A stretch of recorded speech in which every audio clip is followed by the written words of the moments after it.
Pemirsa, 9 orang warga negara Indonesia yang berasal dari kota Binjai hingga kini masih berada di kota Chernihiv, Ukraina dan belum dievakuasi.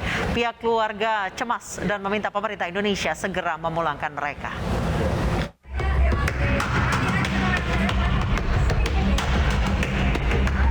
Tak kuasa menahan tangis, Retami, ibunda dari Muhammad Raga Prayuda, salah satu WNI asal kota Binjai yang masih berada di kota Chernihiv, Ukraina, saat memikirkan nasib anaknya yang belum juga dievakuasi. Berdasarkan beberapa video yang diunggah sang anak di media sosial, terlihat kondisi Muhammad Raga Prayuda dalam keadaan ketakutan dan tak berani keluar dari tempat tinggal mereka karena khawatir menjadi sasaran sniper atau bom yang dapat meledak kapan saja. Saya hidup sendiri, Pak. Masih ada satu lagi anak saya yang masih sekolah. Saya nggak tenang dia di sana. Secara langsung saya melihat lari, bom meledak, Pak. Sakit kali hatiku, Pak. Iya, kalau dengar kabar dari sana ya agak mengkhawatirkan.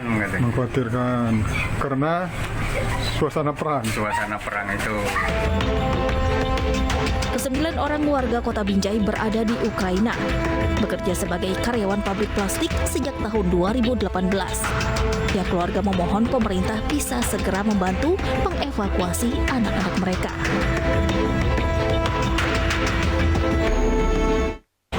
Dan pemirsa, untuk membahasnya kami sudah bergabung dengan Muhammad Farhan, anggota Komisi 1 DPR RI. Selamat malam, Mas Farhan. Selamat malam, apa kabar? Salam sehat semuanya, Assalamualaikum. Waalaikumsalam warahmatullahi wabarakatuh. Salam sehat, Mas Farhan. Sejauh ini sudah ada 80 warga negara Indonesia yang sudah dievakuasi dari Ukraina. Masih ada 14 yang tertinggal karena 12-nya terdeteksi COVID-19, 2-nya lagi menemani anak mereka yang terdeteksi COVID-19. Namun masih ada 9 warga negara ini adalah karyawan sebuah pabrik plastik di Chernihiv. Sampai saat ini masih belum dievakuasi. Kalau dari DPR RI sendiri seperti apa? Meskipun wilayah ini bukan yang terdampak langsung serangan Rusia.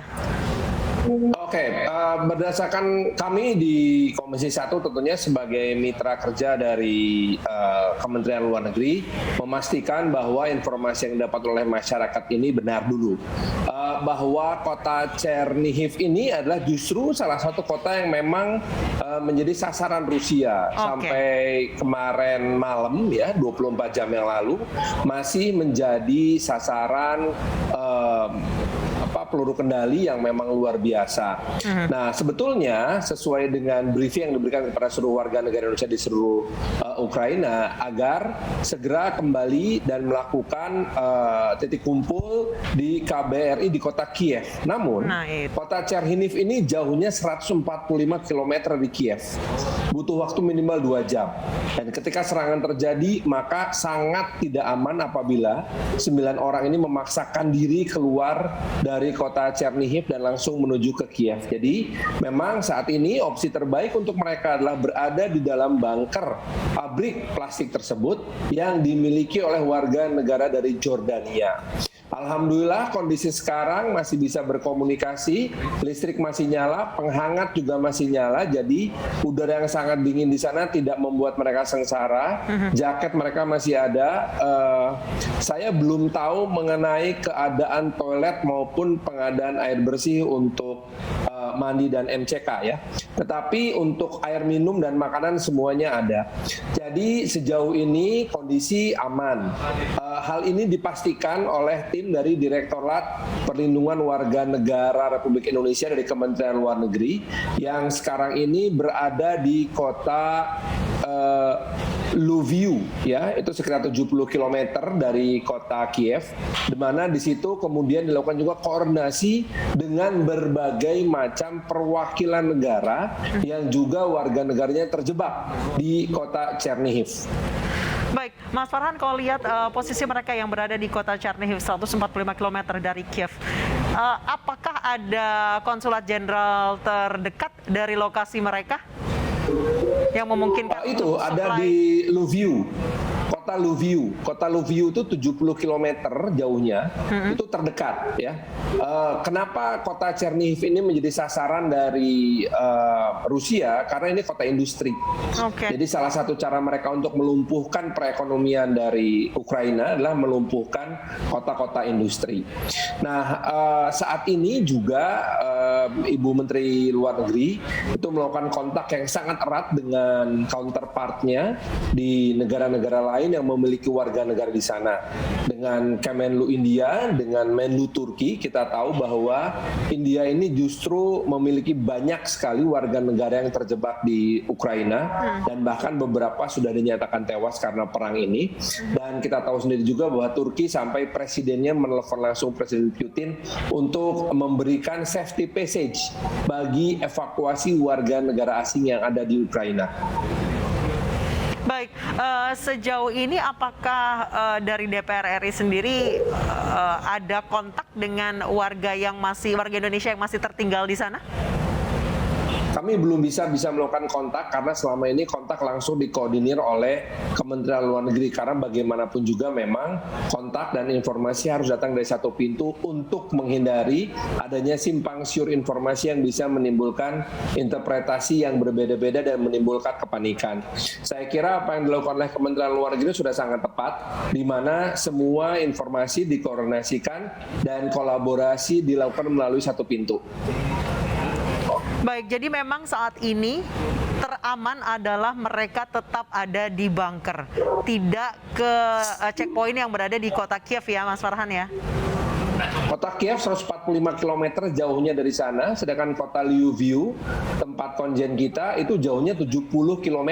Jadi memang bukan jarak yang dekat. Justru kalau nekat keluar, disangkanya malah sasaran bergerak oleh pasukan Rusia. Karena sekarang ini yang lumayan menakutkan di perang Rusia sama Ukraina ini kan terjadi perang gerilya kota. Karena satu, Rusia menyerang ke kota-kota. Kedua, baik pihak Rusia maupun pihak Ukraina memiliki milisi-milisi swasta bersenjata yang bergerak sendiri, tidak menggunakan elemen ataupun tanda-tanda pengenal sebagai pasukan resmi dari dua negara gitu. Dan mereka bisa melakukan apa saja yang mereka lakukan karena mereka sejenis mob yang bersenjata. Jadi memang kita sangat menantikan adanya safety passage baik dari pihak Rusia maupun dari pihak Ukraina, ya khususnya di kota Chernihiv ini. Baik, sejauh ini apakah ada upaya ke pemerintah Rusia ini untuk memberikan safety passage bagi warga negara Indonesia yang sampai saat ini masih terjebak di sana, Mas Farhan? Hal yang dilakukan sekarang adalah melakukan sebuah komunikasi yang sangat intens antara duta besar kita di Moskow dengan Kementerian Luar Negeri di Rusia tentunya ya. Dan juga kita pun melakukan lobby-lobby tersendiri kepada duta besar Rusia di Indonesia seperti yang dilakukan tadi siang oleh Bapak Sugeng Suparwoto sebagai Ketua Komisi 7, karena beliau juga adalah ketua dari grup kerjasama bilateral dengan Ukraina, melobi duta besar Rusia agar mempermudah evakuasi bagi warga negara Indonesia khususnya yang 9 orang tertinggal di Chernihiv ini. Baik, terima kasih Muhammad Farhan, Komisi 1 DPR RI telah bergabung bersama kami di Newsroom. Selamat malam Mas Farhan. Baik, terima kasih. Assalamualaikum. Waalaikumsalam warahmatullahi wabarakatuh. Pemirsa, seorang guru tahfiz Al-Quran asal Nagan Raya Aceh masih bertahan di Ukraina. Meski keberadaannya jauh dari titik serangan militer Rusia, orang tuanya berharap anaknya bisa dipulangkan.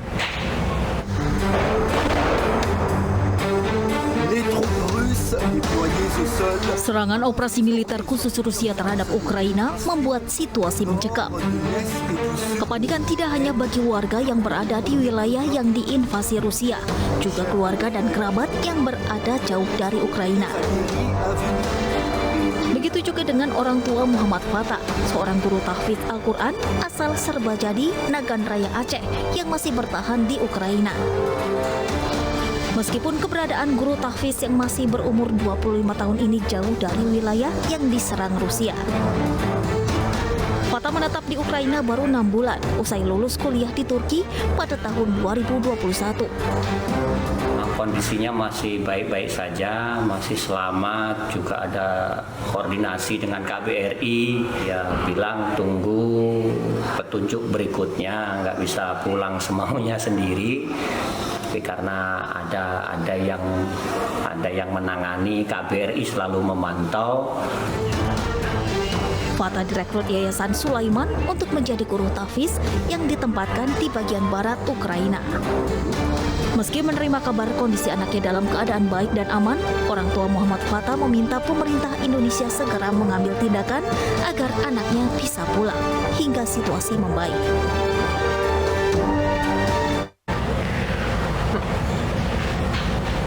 Membahas masalah ini kami sudah terhubung dengan Teguh Faizal Shah, juru bicara Kementerian Luar Negeri. Selamat malam, Pak Faizal Shah. Selamat malam. Baik, Pak Faizal Shah, saat ini sejauh mana pembicaraan terkait safety passage untuk warga negara Indonesia dengan Moskow? KBRI kita di Moskow memang telah berkomunikasi dengan Kementerian Luar Negeri Rusia untuk memintakan informasi bila kiranya safe passage akan diberikan. Memang kita juga mencermati ini adalah juga bagian dari hal yang diangkat dalam perundingan bilateral ya antara pihak Rusia dengan pihak Ukraina. Ini masalah safe passage ini tentunya harus dipatuhi oleh kedua pihak dan siapapun pihak bersenjata di tempat pertempuran terjadi. Ini yang masih kita terus pastikan apakah safe passage yang ditetapkan dari pusat, katakan dari Moskow ataupun dari Ukraina, kemudian bisa dipatuhi oleh mereka yang memang bersenjata di lapangan. Baik, baru saja kami berdialog dengan Muhammad Farhan dari Komisi 1 DPR RI terkait banyaknya milisi bersenjata yang tidak berseragam yang berkeliaran di jalan-jalan karena memang perang sudah mulai memasuki kota. Imbauan dari KBRI sendiri di sana seperti apa? Yang pasti ya, dan yang terpenting adalah KBRI kita di Ukraina dan juga tim dari Kemlu yang diperbantukan di sana terus berkomunikasi dengan masyarakat kita, khususnya ke-9 yang berada di kota Chernihiv, dengan tentunya memastikan bahwa kondisi mereka senantiasa baik, tetap bersemangat, dan dengan demikian menunggu instruksi yang akan kita berikan bila tepatnya mereka bisa meninggalkan tempat yang dijadikan tempat berlindung saat sekarang. Baik, Pak Faizal Shah. Ya. Pak Faizal Shah, sebenarnya kondisi kota Chernihiv sebagai kota industri itu saat ini seperti apa, Pak? Apakah memang banyak serangan ke sana? Ini adalah salah satu kota yang sejak awal mengalami pertempuran ya. Okay. Karena kalau kita menginstruksikan masyarakat kita untuk berkumpul di KBRI pada fase awal sebelum terjadi kontak senjata, mereka yang tidak bisa bergabung dengan KBRI karena memang kondisinya langsung menjadi tidak kondusif untuk bisa dilakukan evakuasi. Jadi memang berbeda dengan tempat-tempat lainnya. Kondisi di sana lebih serius dalam artian tidak mudah bagi mereka untuk meninggalkan tempat dan bagi teman-teman di KBRI juga untuk memfasilitasi kepindahan mereka ke tempat yang lebih aman. Baik, saat ini Pak Faizal Shah, tinggal ada berapa warga negara Indonesia yang masih ada di Ukraina? Selain dari 14 yang kemarin 12 diantaranya terkonfirmasi COVID-19. Total ada 52 di Ukraina sebenarnya ya, termasuk 9 yang terjebak di Chernihiv dan juga tim KBRI yang masih ada di kota Lviv ya, dan ada juga masyarakat kita yang memang masih berada di sana karena menikah dengan warga negara setempat. Jadi total dari hitungan teman-teman di lapangan adalah 52, walaupun ada juga perkembangan di mana warga negara kita tidak terdata sebelumnya dan mereka kemudian memberikan informasi bahwa mereka ada di sana dan alhamdulillah bisa bergeser ke tempat yang lebih aman. Baik, Pak Faizal Shah, dari 52 orang itu, berapa orang yang berada di zona merah, Pak? Kalau Kalau yang saat sekarang nyata-nyata di daerah konflik adalah 9 orang tadi. Baik. Memang yang lain tersebar di kota-kota lainnya, namun kita tidak menangkap atau mendapat informasi bahwa mereka dalam kondisi yang mengkhawatirkan ya, karena katakanlah mereka yang sudah berkeluarga dengan warga setempat lebih bisa memberikan konfirmasi kondisi yang ideal bagi mereka, dalam artian mereka bisa lebih meyakini bahwa tempat yang mereka diami saat sekarang masih kategori aman. Baik, untuk yang 9 orang dari Binjai ini Pak, saat ini mereka berada di mana? Apakah memang aman di bunker dengan logistik yang cukup Pak? Logistik cukup, mereka terus terhubung ya. Sedari awal KBRI dan juga teman-teman dari pelindungan WNI terus berkomunikasi dengan mereka dan kita bisa memastikan kondisi mereka baik. Kalaupun mereka cemas, sudah sewajarnya ada kekhawatiran karena kondisi konflik yang terjadi. Harapan kita tentunya mereka tetap bisa menjaga semangat ya, sehingga pada waktunya evakuasi bisa dilakukan dalam kondisi secara fisik dan mental yang baik pula. Baik, apakah akan ada rencana evakuasi lanjutan, Pak?